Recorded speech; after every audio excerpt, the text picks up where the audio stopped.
শুভ সকাল বন্ধুরা, কেমন আছো সবাই? এক্সপ্লোর উইথ শান্তনু চ্যানেলের আরো একটি এপিসোডে তোমাদের সকলকে জানাই অনেক অনেক স্বাগতম।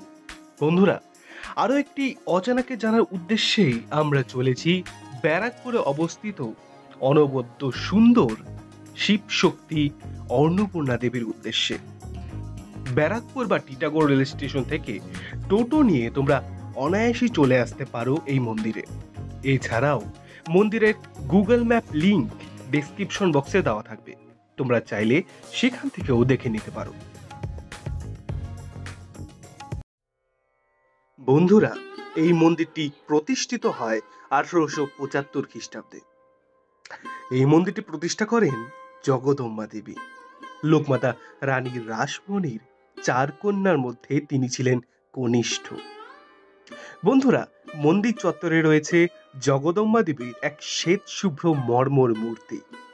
প্রচলিত ধারণা অনুযায়ী জগদম্বা দেবী নাকি দক্ষিণেশ্বর মন্দিরের অনুকরণে এই মন্দির প্রতিষ্ঠা করার জন্য কাশী যাত্রা করেছিলেন, কিন্তু কোনো এক অজ্ঞাত কারণে তার সেটা আর হয়ে ওঠেনি। তখন স্বপ্নাদেশ অনুসারে তখন স্বপ্নাদেশ অনুসারে ব্যারাকপুরে গঙ্গার তীরেই তিনি এই মন্দির প্রতিষ্ঠা করেন।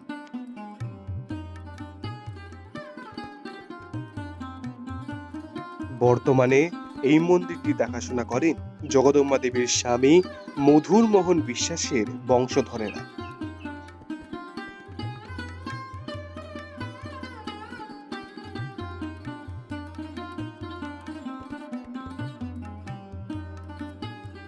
এই মন্দিরে ঠাকুর রামকৃষ্ণ 3 বার এসেছিলেন।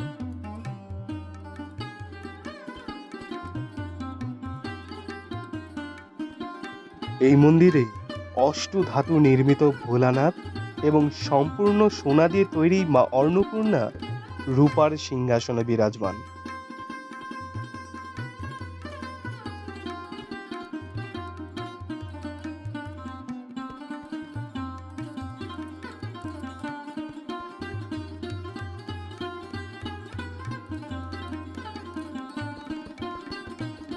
এছাড়াও মন্দিরের সামনে রয়েছে একটা সুন্দর নাটমন্দির। এখানে বসে মায়ের মঙ্গল আরতি দেখতে কিন্তু বেশ দারুণ লাগে।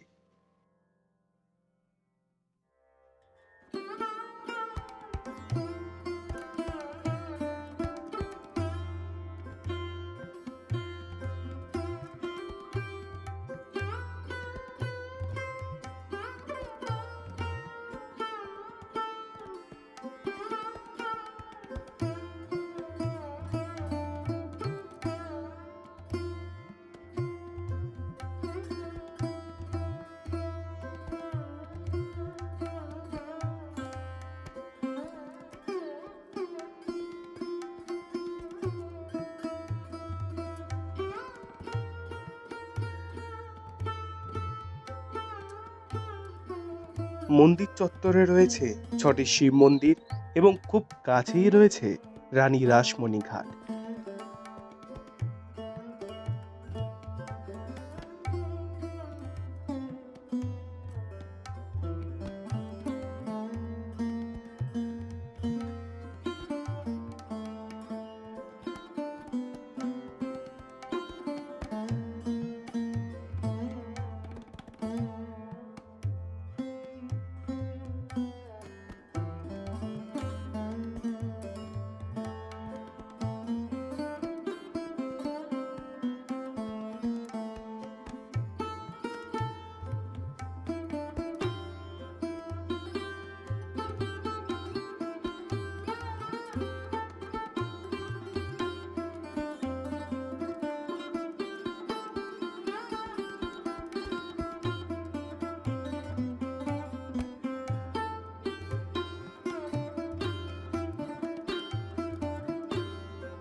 সব মিলিয়ে এই অপরূপ সুন্দর মন্দিরটি ঘুরে দেখতে হলে এবং ইতিহাসের সাক্ষী থাকতে হলে আসতে হবেই এখানে।